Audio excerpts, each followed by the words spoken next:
महाराज जी के चरणों में कोटि कोटि प्रणाम। महाराज जी, एक दोहा पढ़ने के बाद हृदय स्वीकार नहीं कर पा रहा कि ढोल गवार शूद्र पशु नारी सकल ताड़ना के अधिकारी। इसमें गोस्वामी जी ने बहुत सूक्ष्मता से वर्णन किया। महापुरुषों के वचनों को हम सूक्ष्मता से समझ पाए। प्रायः ऐसा कह करके हम कहीं कहीं माताओं बहनों की अवहेलना करते हैं, कई जगह हम इसका प्रयोग कर देते हैं। अरे वो गोस्वामी जी ने लिखा है ढोल गवार शूद्र पशु नारी सकल ताड़ना के अधिकारी। अब इसकी व्याख्या सूक्ष्मता से सुने और विचार पूर्वक। शास्त्रीय प्रमाण के अनुसार ढोल है ना, ढोल को ताड़ना चाहिए। ताड़ना मतलब उसको ठपाक चाहिए, और बेताल नहीं। शास्त्र सिद्धांत के अनुसार, संगीत शास्त्र के अनुसार तभी वो राग प्रकट कर पाएगा, तभी वो बजेगा। ढोल को हाथ जोड़ के बोलो कि साहब आप बज जाए, नहीं बजेगा, उसको ताड़ना चाहिए। अब ताड़ना शब्द चारों में एक जैसा नहीं लगेगा, शब्द एक ही है ताड़ना, लेकिन ताड़ना के अर्थ अलग अलग है। जैसे कनक है, एक ही शब्द है कनक, लेकिन कनक कनक ते 100 गुनी मादकता अधिकाए, वाखाए बोराए जग या पाए बोराए। बोले कनक ही शब्द है। जैसे ताड़ना शब्द का हम प्रयोग केवल वही समझे कि ताड़ना देना ही नहीं, उसका अर्थ अलग अलग है। जैसे कनक शब्द है, कनक को सोना भी कहते हैं और कनक को धतूरा भी कहते हैं। कनक को धतूरा भी कहते हैं। एक कनक है जिसके खाने से बावरा हो जाएगा, और एक कनक है जिसके पाने से बावरा हो जाएगा। कनक शब्द एक ही है, लेकिन दोनों का अर्थ अलग अलग हो गया। ऐसे ही ढोल में ताड़न का तात्पर्य है उसको पीटना, लेकिन वो शास्त्रीय संगीत के आधार पर उसको ताल देना। ताल देने से ही वो राग प्रकट करता, आनंद की उमगन करता है, ना कि प्रार्थना करने से। समझ रहे? अच्छा, गंवार, गंवार कहते हैं विवेकहीन पुरुष को। विवेकहीन पुरुष को कोई कार्य दे दो और उस पर दृष्टि न रखो तो कार्य नष्ट हो जाएगा। वहां ताड़ने का तात्पर्य उसको पीटना नहीं है, उस अविवेकी गंवार पर दृष्टि रखो।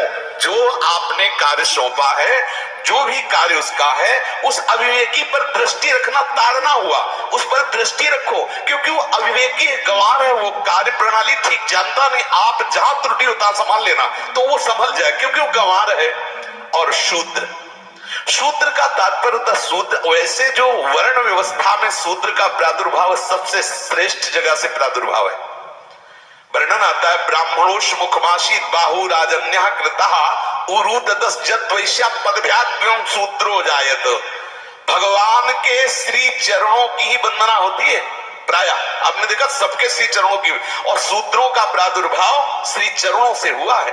कोई ऐसा न समझे कि शूद्र का मतलब निकृष्ट होता है। यहाँ शूद्र का तात्पर्य, जब से किसी से कहते हैं कि शूद्रवत आचरण करता है, मतलब शास्त्र विरुद्ध सदाचार के विरुद्ध आचरण करना शूद्रवत आचरण की तरफ संबोधन किया जाता है। यहाँ कहा गया कि शास्त्र की सम्मति, शास्त्र के शासन के अनुसार आचरण हो, सदाचार परायण हो। शास्त्र जिसके लिए जो विधान करता है, शास्त्र शासन स्वीकार करना, यहाँ शूद्र के ताड़न की बात कहेंगे। यहाँ शूद्र ताड़न का तात्पर्य डंडे से प्रहार करना नहीं, समझना।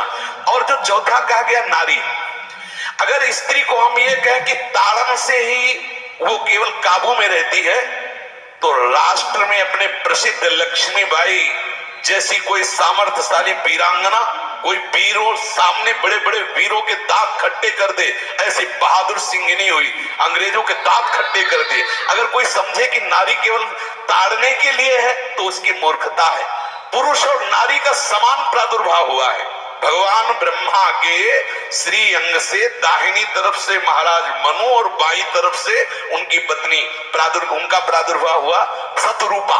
शतरूपा, अब आप बोलो एक ही शक्ति के दो भाग हो गए, एक पुरुष रूप धारण कर लिया, एक नारी रूप धारण कर लिया।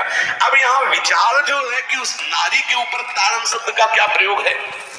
जैसे आप मार्ग में चले जा रहे हैं और आपने दृष्टि चूक कर दी और नारी आपकी स्त्री पीछे चल रही, तो कोई हमला कर सकता है, क्योंकि वो रत्न है। 14 रत्नों में एक रत्न स्त्री रत्न भी है।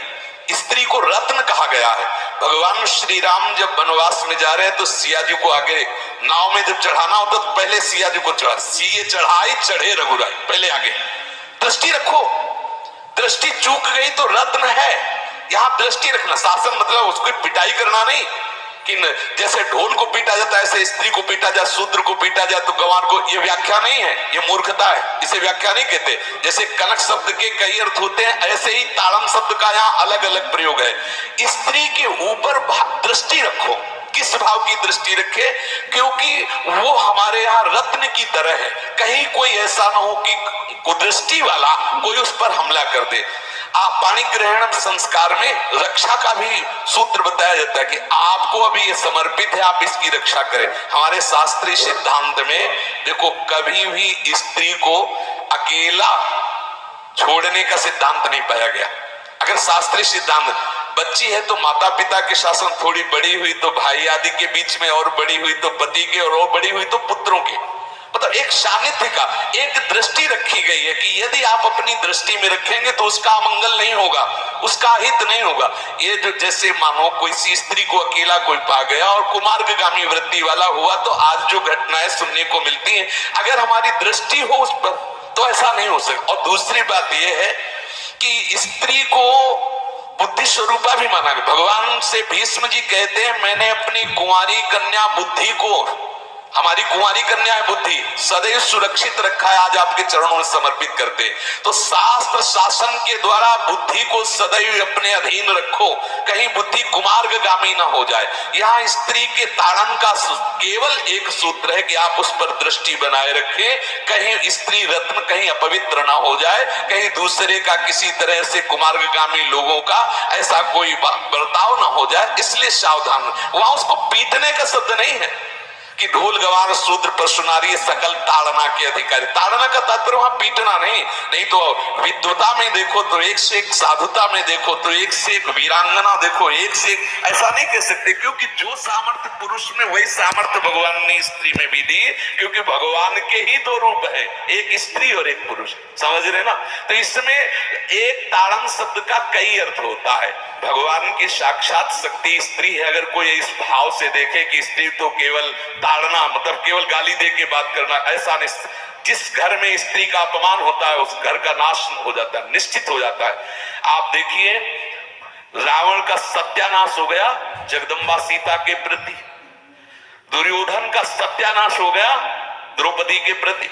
जहां स्त्री का अपमान हो जाए, अगर कोई ये समझे कि स्त्री केवल मतलब जैसा हम चाहे वैसा व्यवहार करे, तो अगर नाश ना हो जाए तो हमें बता देना, क्योंकि भगवान की वो शक्ति है। अगर उसे तुम सोचो कि हम ताड़न करें, जैसे ढोल को ताड़न करें ऐसे ताड़न करें, तो तुम्हारा नाश हो जाएगा।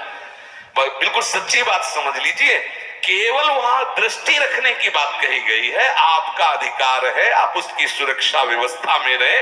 और एक वृत्ति होती है, अगर शासन ना हो तो हमारी बुद्धि भ्रष्ट हो जाए, हमारी बुद्धि भ्रष्ट हो जाए, आपकी बुद्धि भ्रष्ट हो जाए। भगवान का भय, शास्त्र का भय, लोक मर्यादा का भय, ये हमको सुरक्षित रखता है। इसलिए दृष्टि रखने की आवश्यकता है कि वो पवित्र रहे, वो सुरक्षित रहे, ना कि उसको पीटने के लिए यहाँ संबोधन किया गया गोस्वामी तुलसीदास जी ने।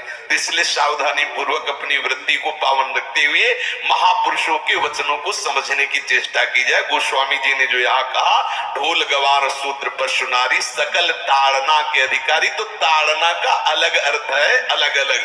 जैसे ढोल में ताड़ना, तो वैसी सब जगह नहीं ताड़ना लगेगी। आप देखो, पशु जो है, चालक जो घुड़सवार होता है उसको ताड़ना एड़ी से देता है। अब चालक जो होता है घुड़सवार एड़ी से, किसान जो होता है वो बैल को बोलता है दाहिने, जैसे हल जोतने होता है बाएं, वो भाषा समझता है, बाएं मुड़ जाए, और नहीं मुड़ता तो पीछे आ रही है एक छड़ी, उससे वो इशारा देता है, वो समझ जाता है। पशु को अपने इशारे से चला लेते। अब उससे कहे, खड़ा होके हाथ जोड़ के कहे कि भैया बैल देवता, अब थोड़ा दाहिने मुड़ जाओ, तो नहीं मुड़ेगा। जब लगाम पकड़ी और थोड़ा ताड़न किया और वो लगता है तो फौरन दाहिने मुड़ गया। आप देखो, जो बैलगाड़ी चलाते हैं, घोड़ा गाड़ी चलाते हैं, ऊंट चलाते हैं, तो पशु शासन के द्वारा उसको इशारे से किधर चलना है उसको इशारा बता दो। अलग अलग जगह इस ताड़न शब्द का अर्थ प्रयोग किया गया है।